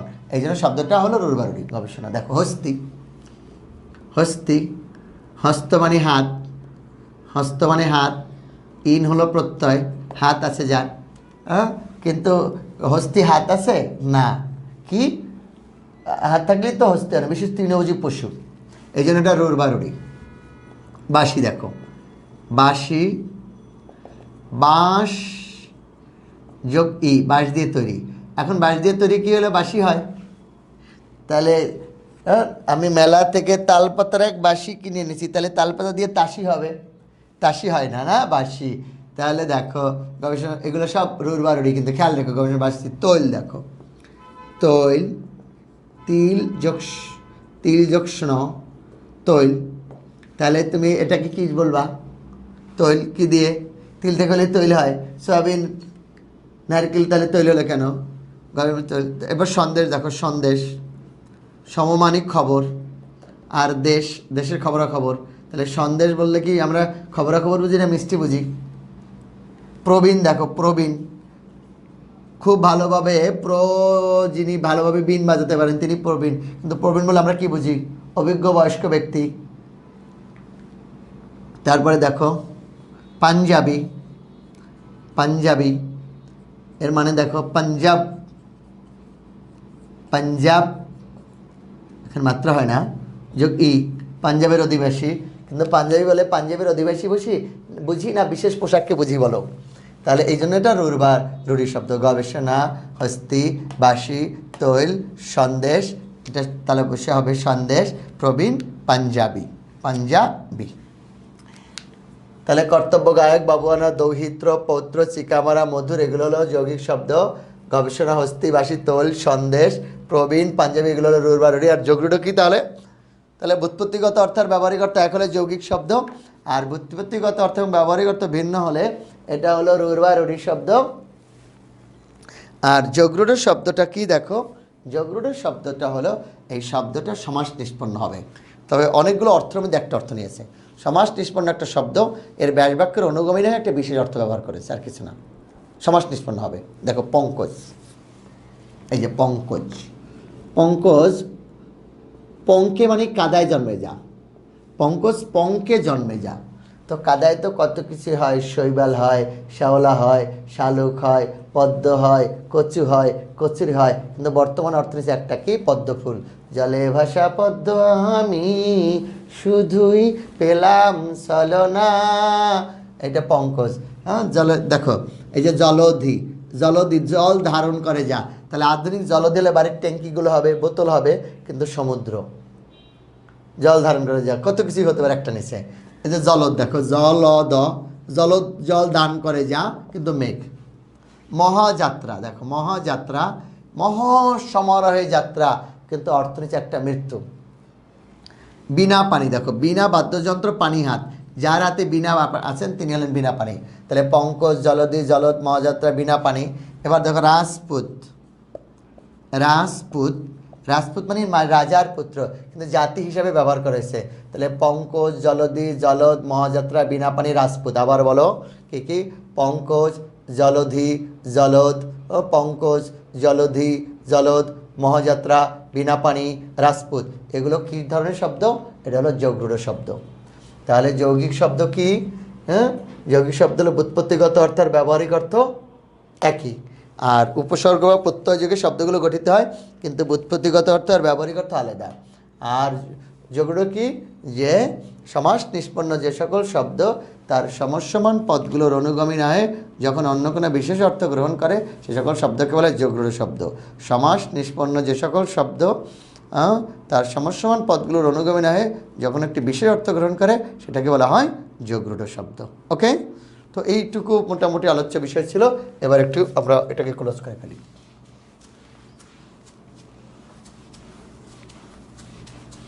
তাহলে একটু বলো, পঙ্কজ, জলধি, জলদ, মহাযাত্রা, রাজপুত, বিনা পানি কী ধরনের শব্দ? যৌগরূঢ়। তারপরে কি, গবেষণা, হস্তি, বাসি, তৈল, সন্দেশ, প্রবীণ, পাঞ্জাবি, এটা কী ধরনের শব্দ? রুর বারুড়ি, মুছে ফেলেছি না? এরপরে দেখো কর্তব্য, গায়ক, বাবুয়ানা, দৌহিত্র, পৌত্র, চিকা মারা, মধুর। এটা কী ধরনের শব্দ বলো তো? চিকা মারা কি? চিকা দেয়াল, মারা দেয়ালে লেখা, দেয়াল লেখা থাকতে এখানে চিকা মারবেন না, এই জন্য এগুলো হলো যৌগিক শব্দ। তাহলে কী কী গেল? গঠনমূলক, শ্রেণীবিভাগ গেল, অর্থমূলক। এবার উৎসমূলক দেখো। সবার আগে দেখো তৎসম শব্দ, একটা টেকনিক শিখে দিয়েছি তোমাদের। তৎসম শব্দ, তৎসম শব্দ, তত্তার আর সমহন সমান, তত্তার সম সমান, আর তার সমান, কার সমান? সংস্কৃতের সমান। অর্থাৎ অর্থাৎ সংস্কৃতের সমান, তত্তার সমান সংস্কৃত। এখন দেখো তাহলে তৎসম কাকে বলে? যে সকল শব্দ সংস্কৃত থেকে সরাসরি বাংলা ভাষায় এসেছে সে সকল শব্দকে বলে তৎসম শব্দ। যে সকল শব্দ সরাসরি বাংলা ভাষায় এসেছে সংস্কৃত থেকে সে সকল শব্দকে বলে তৎসম শব্দ। যেমন দেখো, যেমন তৎসম শব্দ, যেমন চন্দ্র, সূর্য, 25% কম না কিন্তু অনেক শব্দ, 25% সলক্ষ শব্দ তুমি বুঝতে পারছো? গ্রহ, নক্ষত্র, ভবন, ধর্ম, কার্য, মনুষ্য ইত্যাদি। কী কী বলেছি বলে তো? চন্দ্র, চন্দ্র, চন্দ্র, সূর্য, চন্দ্র, সূর্য, গ্রহ, নক্ষত্র, ভবন, ধর্ম, কার্য, মনুষ্য ইত্যাদি। এগুলো কী ধরনের শব্দ বলো তো? এগুলো হলো তৎসম শব্দ। এখন তোমাকে তৎসম শব্দ চেনার আরেকটা উপায় আছে। কি দেখো, কোনো শব্দে যদি দেখো, এর বাইরেও কোনো শব্দে যদি দেখো মূর্ধন্য স, তাহলে বলবা শব্দটা অবশ্যই তৎসম শব্দ। যদি কোনো শব্দ দেখো তুমি মূর্ধন্য না, তাহলে তৎসম শব্দ। মূর্ধন্য স ছাড়া যে হবে না বা মূর্ধন্য ছাড়া হবে না তা তো না। দেখো এটা সূর্য দন্তস্ব আছে, চন্দ্র দন্তন আছে, গ্রহ মূর্ধন্য স নেই, মূর্ধন্য নাই, যা হবার তো হবেই। তবে তোমাকে আমি একটু সহজভাবে শিখালাম। কোনো শব্দে যদি তুমি দেখো মূর্ধন্য স আছে, কোনো শব্দে যদি তুমি দেখো মূর্ধন্য ন আছে, তাহলে শব্দটা অবশ্যই তৎসম শব্দ। যেমন কি দেখো, এই যে লবণ, মূর্ধন্য আছে না? লবণ, এই শব্দটা তৎসম শব্দ লবণ। এই যে উষা মূর্ধন্য আছে না, তৎসম শব্দ। দেখো হ্যাঁ, তার অর্থাৎ মূর্ধন্য থাকলেই চোখ বন্ধ করে বলো শব্দটা তৎসম শব্দ, তাহলে তোমার অনেক শব্দের সমাধান হয়ে যাবে। আর অর্ধ তৎসম চিহ্ন কী হবে জানো, তৎসম থেকে আংশিক ভেঙে আসছে। ঝামেলাটা হলো তদ্ভবর নিয়ে। অর্ধ তৎসমটাকে বুঝিয়ে নিই, তারপর তদ্ভবরের একটা ব্যবহার বুঝাচ্ছি। দেখো অর্ধ তৎসম আংশিক ভেঙে আসছে। দেখুন তুমি এই যে গৃহিণী থেকে মানুষের মুখে বিবর্তন হয়ে কি হয়ে গেল, গিন্নি। এই গৃহিণী তৎসম, গিন্নিটা অর্ধ তৎসম। কৃষ্ণ তৎসম, কেষ্ট অর্ধ তৎসম। শ্রাদ্ধ তৎসম, শ্রাদ্ধ অর্ধ তৎসম। বৈষ্ণব তৎসম, বৈষ্ণব অর্ধ তৎসম।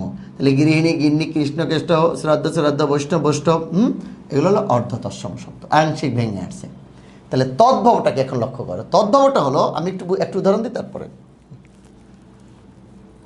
আচ্ছা বলে নিতে পারি, এই যে সাধারণ মানুষ ধরো একদম সমাজের নিম্ন স্তরের এই মানুষগুলোকে একসময় বলো তো প্রাকৃত। গৌর অঞ্চলে যে সাধারণ মানুষগুলো বাস করতো তাদেরকে বলে গৌর প্রাকৃত। আর মগধ অঞ্চলের যে মানুষগুলো বাস করতো সেটা হলো মাগধী প্রাকৃত। এই প্রাকৃত অর্থাৎ সাধারণ মানুষের মুখে মুখে ভাষাটা বিবর্তন হয়ে যে শব্দগুলো আসছে সেটা হলো প্রাকৃত হয়ে তদ্ভব হলো। যেমন দেখো মস্তক তৎসম, মস্তক প্রাকৃত, আর মাথা তদ্ভব। তাহলে তুমি এটাকে কিন্তু অর্ধ তৎসম বলতে পারবে না, এটা কিন্তু প্রাকৃত। অর্ধ তৎসম হলো আংশিক ভেঙে জায়গা করে নিয়েছে, আর তদ্ভব মাঝখানে একটা স্তর পের হলো, সেটা হলো প্রাকৃত স্তর। মস্তক মাথা। দেখো সর্প, সপ্প, সাপ। কার্য, কাজ। হ্যাঁ, এটা হলো তাহলে মস্তক মাথা, সর্প, সপ্প, সাপ। সর্প তৎসম, সপ্প প্রাকৃত, সাপ তদ্ভব। কার্য তৎসম, কার্য প্রাকৃত, কাজ হলো তদ্ভব। বুঝাতে পেরেছি? এরকম কর্মকার, কম্মোয়ার, কামার, চর্মকার, চম্মোয়ার, কামার, আমরা সেটি অনেকগুলো উদাহরণ দিয়ে দিয়েছি তোমাদের। এটা এবার দেখো দেশি শব্দ। দেশি শব্দ এটা আমি টেকটিকে বলবো, তোমরা পজ করে করে মুখস্থ করে ফেলবা। দেখো লিখতে সময় লেগে যাবে কিন্তু অনেক, কারণ আরও বিদেশি শব্দ ছিল অনেক। বলো দেখো, আর্যরা এদেশে আসার পূর্বে দেশের আদিম অধিবাসী যারা ছিল, আর্যরা এদেশে আসার পূর্বে দেশের আদিম অধিবাসী যেমন কোল, মুন্ডা, সাঁওতাল। আর্যরা এদেশে আসার পূর্বে দেশে আদিম অধিবাসী যেমন কোল, মুন্ডা ও সাঁওতালদের ব্যবহৃত কিছু শব্দ ও সাংস্কৃতিক উপাদান বাংলা ভাষায় রক্ষিত হয়েছে। এ সকল শব্দই দেশি শব্দ নামে পরিচিত। আর্যরা দেশে আসার পূর্বে দেশের আদিম অধিবাসী যেমন কোল, মুন্ডা ও সাঁওতালদের ব্যবহৃত কিছু শব্দ বাংলা ভাষায় রক্ষিত হয়েছে। এ সকল শব্দই তোমাদের দেশি শব্দ নামে পরিচিত। শব্দগুলো একটু বলি, একটু শোনো, অর্থগুলো বলে দিচ্ছি, দুবার বলবো। যেমন টেকটিকে বলতেছি মনে রাখার জন্য। যেমন ডাগর চোখে, কালা বোবা, ডিঙ্গায় চড়ে, গঞ্জে গিয়ে পেট ভরে 20 টাকার ডাব মুড়ি খেলেন। ডাগর চোখে, কালা বোবা, ডিঙ্গায় চড়ে, গঞ্জে গিয়ে পেট ভরে 20 টাকার ডাব মুড়ি খেলেন। এ কারণে সে ঢেকি চুলা কুলা, ঝাঁটা ঝিঙ্গা চোঙ্গা কিছুই কিনতে না পেরে টোপর মাথায় বাড়ি ফিরে এলো। ডাগর চোখে, কালা বোবা, ডিঙ্গায় চড়ে, গঞ্জে গিয়ে পেট ভরে 20 টাকার ডাব মুড়ি খেলো। এ কারণে সে ঢেকি চুলা কুলা, ঝাঁটা ঝিঙ্গা চোঙ্গা কিছুই কিনতে না পেরে টোপর মাথায় বাড়ি ফিরে এলো। তাহলে ডাগর বড়, বুঝছো? কালা যারা শোনে না, বোবা যারা বলতে পারে না, আর ঝাঁটা ঝিঙ্গা এগুলো তুমি অর্থ পারো। চোঙ্গা হলো বাঁশের তেল, এটা। তাহলে এগুলো দেশি শব্দ। টোপর টুপি 20-20, হ্যাঁ, এটা গেল একটা। এবার বিদেশি শব্দ দেখো। বিদেশি হলো কখনো ধর্মীয় কারণে, ধর্মীয় আরবরা ধর্ম প্রচার করেছে, এদেশে খ্রিস্টান ধর্ম প্রচার করেছে পর্তুগিজরা ধর্মীয় প্রয়োজনে। তারপরে বৌদ্ধ ধর্ম চীন, জাপান, মায়ানমার থেকে এসেছে, এটা ধর্ম প্রচার, কখনো ধর্মীয় প্রয়োজনে। কখনো রাজনৈতিক কারণে। রাজনীতি হলো মোগলরা 450 বছর এদের শাসন করেছে, তাদের ঘরের ভাষা ছিল তুর্কি, রাজভাষা ফার্সি। রাজনৈতিক কারণে। কখনো সামাজিক কারণে, আমাদের সামাজিক ওঠা বসা লেনদেন, এটা সামাজিক কারণে। কখনো সাংস্কৃতিক কারণে, এই যে একই সংস্কৃতির বলে সাংস্কৃতিক কারণে। কখনো ধর্মীয় প্রয়োজনে, কখনো রাজনৈতিক কারণে, কখনো সামাজিক কারণে, কখনো সাংস্কৃতিক কারণে, আবার কখনো বা অর্থনৈতিক কারণে। পৃথিবীর বিভিন্ন দেশে বেশ কিছু শব্দ বাংলা ভাষায় গৃহীত হয়েছে। এ সকল শব্দই বিদেশি শব্দ নামে পরিচিত। এবার দেখো, সবার আগে আরবি। আরবি 2 রকম আছে, তোমরা একটু পড়ে নিও, আমি টেকনিকে বলে দিচ্ছি। একটা ধর্মীয় আর একটা হলো প্রশাসনিক ও বিবিধ। প্রশাসনিক ও সাংস্কৃতিক।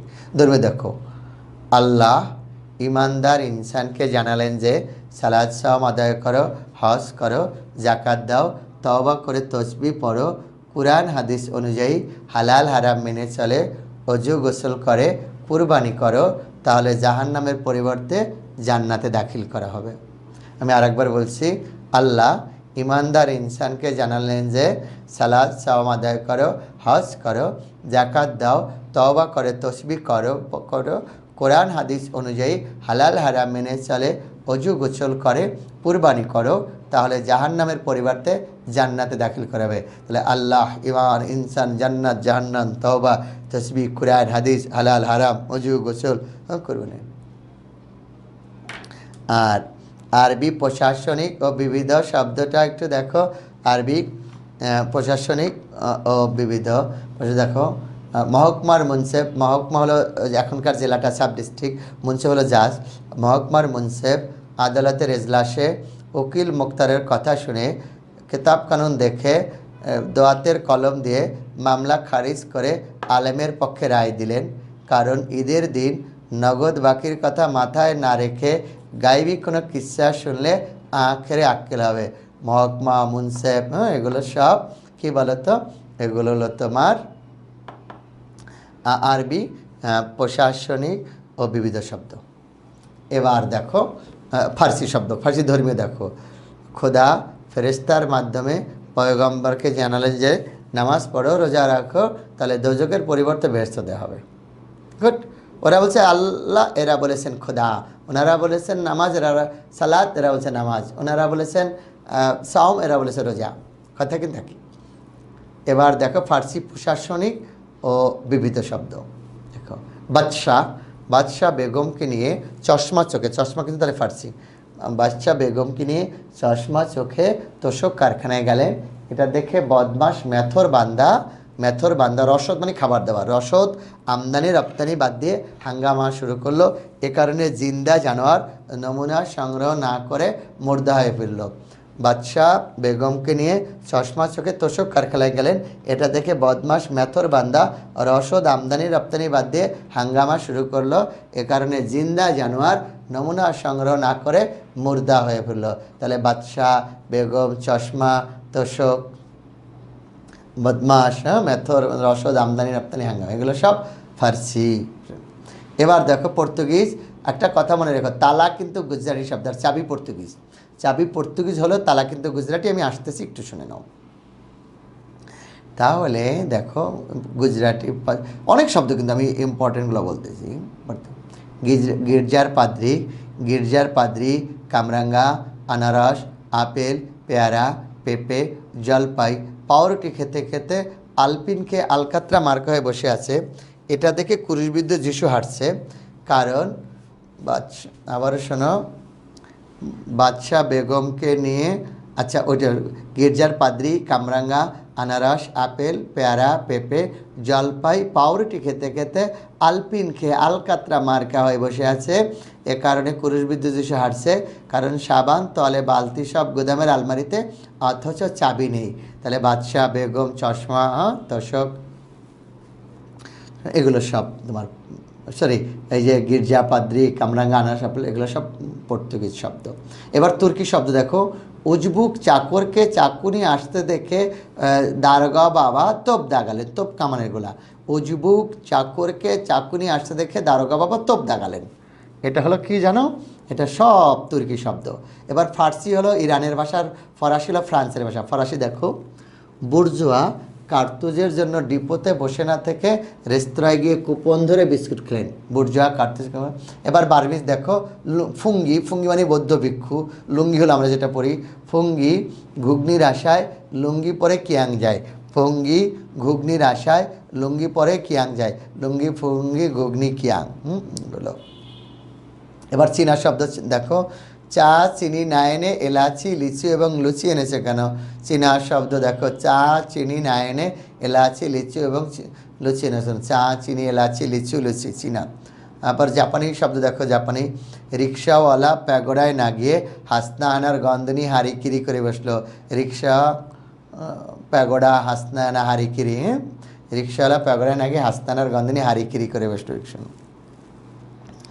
তারপরে এটা গেল তোমার জাপানি, চীনা গেল, তারপরে বার্মিজ গেল। এবার গুজরাটি দেখো, আজ হরতাল বলে খদ্দর বিক্রি হবে না। হরতাল, খদ্দর, খদ্দর মানেই হলো হাতে তৈরি মোটা কাপড়। আর দেখো পাঞ্জাবি, পাঞ্জাবের শব্দ, শিখের চাহিদা গুরুদুয়ারায়। চাহিদা শিখ গুরুদুয়ারা, শিখের চাহিদা গুরুদুয়ারায়, চাহিদা শিখ গুরুদুয়ারা, এটা পাঞ্জাবি শব্দ। ওকে, তাহলে আমি তোমাদেরকে সম্ভবত বোঝাতে পেরেছি। এগুলো নিয়ে আর কোনো ঝামেলা হবে না, ঝামেলা নেই। তো থ্যাংকস, অনেক কথা বললাম আজকে, একটু ক্লাসটা দীর্ঘ হলো না। শব্দ তোমাদের গেল, তোমাদের গেল, পুরুষ স্ত্রীবাচক শব্দ গেল, সংখ্যাবাচক শব্দ গেল। এরপরে এখানে আমরা কী কী আলোচনা করলাম? মৌলিক শব্দ সাধিত, তারপরে যৌগিক, রূঢ়, যোগরূঢ়, তৎসম, অর্ধ তৎসম, তদ্ভব, দেশি, বিদেশি। বিদেশির মধ্যে আরবি, ফার্সি, পর্তুগিজ, ইংরেজি আছে 2 রকম। ইংরেজিটা তোমরা পারবা, তাও বলে দিচ্ছি একবার। ইংরেজি সরাসরি উচ্চারণ একটা, আর একটা হলো একটু পরিবর্তিত উচ্চারণ। সরাসরি দেখো, ইউনিয়নে ইউনিভার্সিটি করা সম্ভব নয়, বড়জোর স্কুল বা কলেজ পর্যন্ত করা যেতে পারে, কারণ note, novel, powder, pencil, master, duster, radio, television, cinema, mobile phone, অনেক কিছুরই দরকার। আর একটা হলো একটু পরিবর্তিত উচ্চারণে, এই স্কুলের অফিসে, অফিস থেকে অফিস, স্কুল থেকে স্কুল, স্কুলের অফিসে, হাসপাতালের ডাক্তার, হসপিটাল থেকে হাসপাতাল, ডক্টর ডাক্তার, বাক্স ভরা মানে বক্স থেকে বাক্স, বাক্স ভরা আফিমের বোতল রেখে, আফিম থেকে আফিম, বোতল বোতল, কেতলি হাতে জেল কাটলো, কাটেল কেতলি বোতল। স্কুলের অফিসে, হাসপাতালের ডাক্তার, বাক্স ভরা আফিমের বোতল রেখে কেতলি হাতে জেল কাটলো। স্কুল তো পারবে, আমি আশা করি, কোনো সমস্যা নেই ইনশাল্লাহ। তো এই তো গেল মোটামুটি আমাদের আলোচ্য বিষয়। Thanks for all. তোমাদের সবাইকে অনেক অনেক ধন্যবাদ এতক্ষণ পর্যন্ত আমার সঙ্গে থাকার জন্য। পুরো লেকচারটা একটু শোনো, আর পজ করে শোনো, বারবার দিয়ে শোনো, বারবার শোনো। আশা করি এর বাইরে আর লাগবে না। আর শীটটা একটু দেখো নাও একটু প্লিজ, শীটকে কী কী আছে দেখো শব্দ। এখানে তোমরা দেখতেই পারবা, খুব সুন্দর করে দেওয়া আছে শব্দের শ্রেণী বিভাগ। এখানে চমৎকার চমৎকার শব্দ আছে, বিদেশি, দেশি, অর্থগত শ্রেণী বিভাগে যে ক্রিযোক্তব্য তোমাদের বিশ্লেষণ করে দেওয়া আছে। এই জন্য আমি তোমাদেরকে এই যে গঠনগত শ্রেণীবিভাগ কী কী হয়, সাধিত, পদের দ্বিরুক্তি, শব্দের দ্বিরুক্তি, ধনাত্মক দ্বিরুক্তি, তারপর ওই যে পুরুষ স্ত্রীবাচক শব্দ সেটাও দেওয়া আছে। ঠিক আছে, এবারে কিছু প্রশ্ন করবো তোমাদেরকে, দেখো চমৎকার করে। আচ্ছা বলো তো, গির্জা কোন ভাষার শব্দ? গির্জা কে পারবে? গির্জা, গির্জা, গির্জা 1 নম্বর পর্তুগিজ, পর্তুগিজ। হ্যাঁ, জ্যোৎস্না কোন শ্রেণীর শব্দ বলো তো? জ্যোৎস্না যৌগিক, যৌগিক, তৎসম, দেশি, অর্ধ তৎসম বলো। জ্যোৎস্না, জ্যোৎস্না থেকে জ্যোৎস্না, অর্ধ তৎসম। এরপর দেখো তোমরা ভাইয়া প্লিজ, কোন শব্দটি ফার্সি শব্দ? আমি 4টা শব্দ বলবো, মুসাফির, তকদির, পরেশান, মজলুম। বলো কোন শব্দটি ফার্সি? বলো কোন শব্দটি ফার্সি শব্দ? কোন শব্দটি ফার্সি? 24 নম্বরে আছে গ, তার মানে পরেশান। আর বাকিগুলো সব আরবি, মুসাফির, তকদির, মজলুম। এটা 26 বিশেষ এসেছিল। তারপরে তোমরা দেখো, বৃষ্টি পড়ে, টাপুর টুপুর। এখানে টাপুর টুপুর কোন শব্দ? অবস্থাবাচক, বাক্যালগের অধ্যায়, ধনাত্মক দ্বিরুক্তি বা দ্বিরুক্তি শব্দ। এটা হলো তোমার 20তম বিসিএসে এসেছিল, 20 বিসিএসে 39 নম্বর প্রশ্ন। এটা হলো তোমার ধনাত্মক শব্দ। ধনাত্মক, ওই যে শব্দ দ্বিরুক্তি, পদের দ্বিরুক্তি, অনুকর অব্যয়। অনুকর অব্যয়ের আরেকটি নাম ধনাত্মক। অনুকর অব্যয়ের দ্বিরুক্তি হলো ধনাত্মক, অনুকর অব্যয়ের আরেকটা নাম ধনাত্মক। এটা মনে রাখলেই হবে তোমার। আর নারীকে সম্বোধনের ক্ষেত্রে ও আশু আর ইস্যু একটা ব্যাপার আছে, একটু শুনে নাও। ছেলেদের ক্ষেত্রে হলো আশু, ছেলেদের ক্ষেত্রে এটা বলছি আমি। এই যে নারীদের সম্বোধনের ক্ষেত্রে এটা কি হচ্ছে, এটা একটু দেখো। এটা হলো তোমাদের এই যে 35 নম্বর প্রশ্ন, 35 আশু আর এসু, দেখো এসু আর কিছু না। ছেলেদের ক্ষেত্রে হবে আশু, ছেলেদের ক্ষেত্রে, মেয়েদের ক্ষেত্রে হবে আশু, আর ছেলেদের ক্ষেত্রে হবে এসু, আশু আর এসু। দেখো প্রিয় বরেশু ছেলেদের ক্ষেত্রে, মেয়েদের প্রিয় বরাশু। শ্রদ্ধাস পদাশু হলো মেয়েদের ক্ষেত্রে, পদেশু হলো ছেলেদের ক্ষেত্রে। কল্যাণিয়াশু হলো মেয়েদের ক্ষেত্রে, নিয়েশু হলো ছেলেদের ক্ষেত্রে। ঠিক আছে, ছেলেদের ক্ষেত্রে এটা হলো, মেয়েদের ক্ষেত্রে স্ত্রী। আশু দেখলে স্ত্রী, আর এসু হলোই পুরুষ। এটা একটু মনে রাখো সম্বোধনের ক্ষেত্রে যে কোনো। আশু দেখলেই স্ত্রী, আর এসু দেখলেই মেয়ে, ছেলেদের ক্ষেত্রে। এটা পারবে, এই তো মোটামুটি। আর আশা করি কোনো ঝামেলা নেই, একটু দেখলেই পারবে তোমরা কোন ভাষার কোনটা শব্দ। আলহামদুলিল্লাহ। তো সবাই ভালো থেকো, সবার জন্য অনেক অনেক শুভ কামনা, শুভরাত্রি। হ্যাঁ, আল্লাহ হাফেজ। নেক্সট কোনো ক্লাসে আবারও দেখা হবে তোমাদের সাথে। এরপর আমরা পদ নিয়ে আলোচনা করব, পদের ক্লাসে সন্ধি আছে, প্রত্যয় আছে, উপসর্গ আছে ইনশাআল্লাহ। তাহলে বিদায় নিলাম।